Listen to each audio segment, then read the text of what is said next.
नमस्कार प्यारे विद्यार्थियों। DAV model public school Sita Savangi आज की ई कक्षा में आपका स्वागत है। मैं आपकी विषय अध्यापिका आज आपको आपकी कक्षा चौथी में पढ़ाने जा रही हूँ। विषय नैतिक शिक्षा। आज हम पढ़ेंगे पाठ 18 महारानी लक्ष्मीबाई। प्यारे बच्चों, आप सभी रानी लक्ष्मीबाई के बारे में जानते तो होंगे ही, है ना। तो आज हम पढ़ेंगे महारानी लक्ष्मीबाई के विषय में। आपको चित्र में क्या दिखाई दे रहा है? आपने इस चित्र को पहचान जरूर लिया होगा, है ना। ये है महारानी लक्ष्मीबाई। आज हम इन्हीं के बारे में जानेंगे।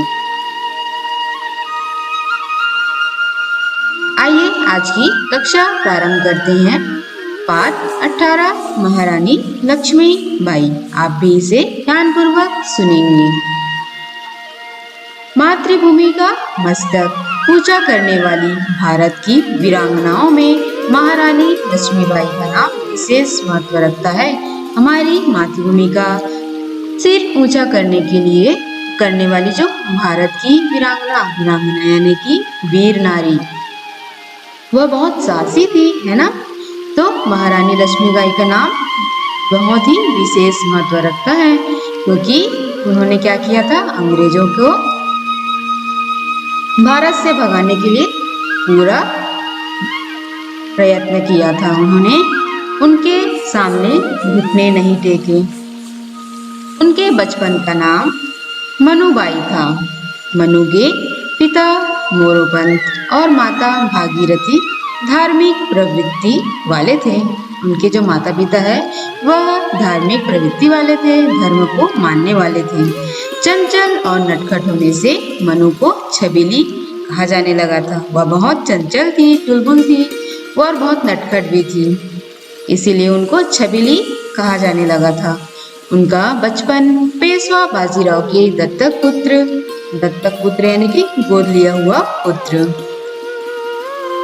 बाजीराव पेशवा के दत्तक पुत्र नानाजी और राव साहब के साथ बीता। उनके दो पुत्र थे, नानाजी और राव साहब। उनके साथ उनका बचपन बीता। मनु उनके साथ घुड़सवारी करती, शिकार खेलने भी जाती और नकली युद्ध भी किया करती थी। इस प्रकार उसका बचपन उनके साथ व्यतीत हुआ। इस साहसी बाला यानी कि इनको कहा जा रहा है महारानी लक्ष्मीबाई को, क्योंकि वह बहुत साहसी थी, निडर थी। और इस साहसी बाला का विवाह झांसी के महाराज गंगाधर राव के साथ हुआ। अब उनका विवाह किसके साथ हुआ? गंगाधर राव के साथ उनका विवाह हुआ। विवाह के बाद इनका नाम लक्ष्मीबाई रखा गया। पहले नाम के बाद विवाह के बाद नाम परिवर्तन किया जाता था, इसीलिए उनका नाम बदलकर लक्ष्मीबाई रखा गया। कुछ वर्ष पश्चात लक्ष्मीबाई ने पुत्र को जन्म दिया। विवाह के कुछ समय व्यतीत होने के बाद लक्ष्मीबाई ने एक पुत्र को जन्म दिया। वह बालक 3 मास यानी कि 3 महीने जीवित रहकर चल बसा। उनकी आयु सिर्फ 3 माह तक की ही थी और उनकी मृत्यु हो गई। किंतु गंगाधर राव पुत्र की मृत्यु से बहुत दुखी हुए और अंत में यही दुख उनकी मृत्यु का कारण बना।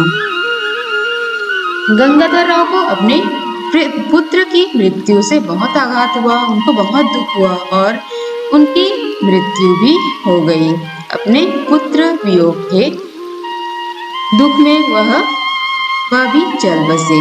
मरने से पहले उन्होंने दामोदर राव नामक बालक को गोद ले लिया था।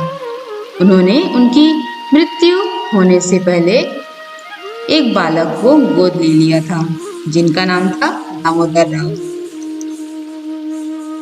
इस समय भारत पर अंग्रेजों का राज्य था। जब गंगाधर राव की मृत्यु हुई, उस समय भारत पर अंग्रेजों का राज्य चल रहा था। महाराज गंगाधर राव की मृत्यु होते ही अंग्रेजों ने झांसी को अपने राज्य में मिला लिया। जैसे ही गंगाधर राव की मृत्यु हुई, अंग्रेजों ने झांसी को अपने राज्य में मिला लिया और उनकी रक्षा के लिए सेना भी रख दी। अब महारानी लक्ष्मीबाई को 5,000 रुपए मासिक पेंशन की घोषणा भी कर दी गई। इस अन्याय के विरोध में महारानी ने बहुत अपीलें की, पर सुनवाई बिल्कुल नहीं हुई। इन दिनों अंग्रेजों ने अपनी नीति से कई राज्य हड़प लिए।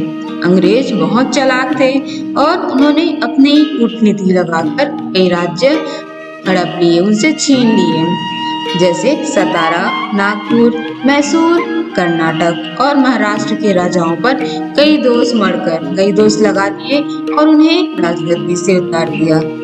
बहुत सारे राज्यों के जो राजा थे उनमें दोष मरकर उनको उनके राज्य से ही हटा दिया। पेशवा द्वितीय की मृत्यु हो जाने पर उनके दत्तक पुत्रों नाना साहब और राव साहब को एक पैसा भी पेंशन देना स्वीकार नहीं किया गया।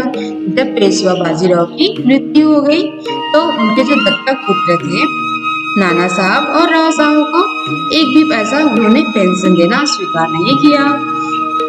इस पर जो राजा अंग्रेजों के अन्याय के शिकार हुए थे वे एक एक करके संगठित होने लगे। अब जब अंग्रेजों ने सभी राज्यों के राजा को उनके राज्य से हटाकर अपने राज्य में मिला लिया, अपने अधीन कर लिया सभी राज्यों को, तो जो राजा वहां से जा चुके थे वे सभी राजा आपस में मिलकर एक साथ संगठित होने लगे। भारतीय सैनिकों में भी असंतोष था। कोई भी भारतीय सैनिक उनसे प्रसन्न नहीं थे, क्योंकि वो अंग्रेज हमेशा भारतीयों के साथ भेदभाव करते थे। जैसे कारण यह भी था कि सैनिकों को जो कारतूस मिलते थे उन पर चमड़े का, गोमांस का ढकना लगा होता था। कारतूस यानी जो बारूद, बम, सैनिकों को जो कारतूस मिलते थे, जो बारूद मिलते थे, उन पर चमड़े का जो गोमांस बना रहता था, वो चमड़े का वो ढकना लगा होता था, जिससे उन्हें मुंह से काटना पड़ता था। और ब्राह्मण सैनिक मंगल पांडे को इसका खुलकर विरोध करने पर मृत्यु दंड दिया गया था, क्योंकि कई सैनिक ब्राह्मण भी होते थे जो बिल्कुल भी मांस को छूते भी नहीं थे। लेकिन जब उन्हें बाद में पता चला कि जो ढकना बना रहता था बारूद का, वह गोमांस से बना होता था, वह चमड़े का होता था, उन्हें जब यह बात पता चली तो सैनिकों में विद्रोह उत्पन्न हो गया। और ब्राह्मण सैनिक एक मंगल पांडे, जिसको आप जानते ही होंगे, मंगल पांडे नाम का एक सैनिक था, वह ब्राह्मण था, उसने इसका खुलकर विरोध किया। लेकिन विरोध करने पर अंग्रेजों ने उनके लिए क्या किया, मृत्यु दंड दे दिया उन्हें, क्योंकि उन्होंने उनके खिलाफ विरोध किया। इस पर सेना में विद्रोह फैल गया, जिसके कारण सेना में और भी अन्य ब्राह्मण सैनिक थे, इसलिए पूरी सेना में विद्रोह फैल गया। तब सभी भारतीय सैनिक क्या होने लगे, संगठन एक साथ एकजुट होने लगे, एक संगठन की माला में पिरोए जाने लगे, सभी एक साथ इकट्ठा होने लगे और संगठन बनाने लगे। इस तरह कमल का फूल और रोटी इसका संकेत चिन्ह बन गया। उन्होंने एक संगठन बनाया जिसका चिन्ह उन्होंने क्या रखा, कमल का फूल और रोटी, इसका संकेत चिन्ह रखा। अब सैनिकों ने प्रतिज्ञा की कि जब आज्ञा होगी हम अंग्रेजों का सर्वनाश कर देंगे और भारत को स्वतंत्र बनाएंगे। ऐसा सभी भारतीय सैनिकों ने प्रतिज्ञा ली कि जब तक हम अंग्रेजों का सर्वनाश नहीं करेंगे, हम स्वतंत्र नहीं बनाएंगे, हम चैन से बिल्कुल नहीं बैठेंगे। तो प्यारे विद्यार्थियों, ये थी महारानी लक्ष्मीबाई की जीवन की घटनाएं। तो अब आप करेंगे इस पाठ के आधार पर प्रश्न उत्तर। लक्ष्मीबाई के बचपन का नाम तथा उसके माता पिता का नाम लिखिए। दूसरा, लक्ष्मीबाई का विवाह किसके साथ हुआ। तीसरा, भारतीय सैनिक संगठन का संकेत चिन्ह क्या था। तो बच्चों, आज के लिए बस इतना ही। अगले वीडियो में आगे के पाठ को हम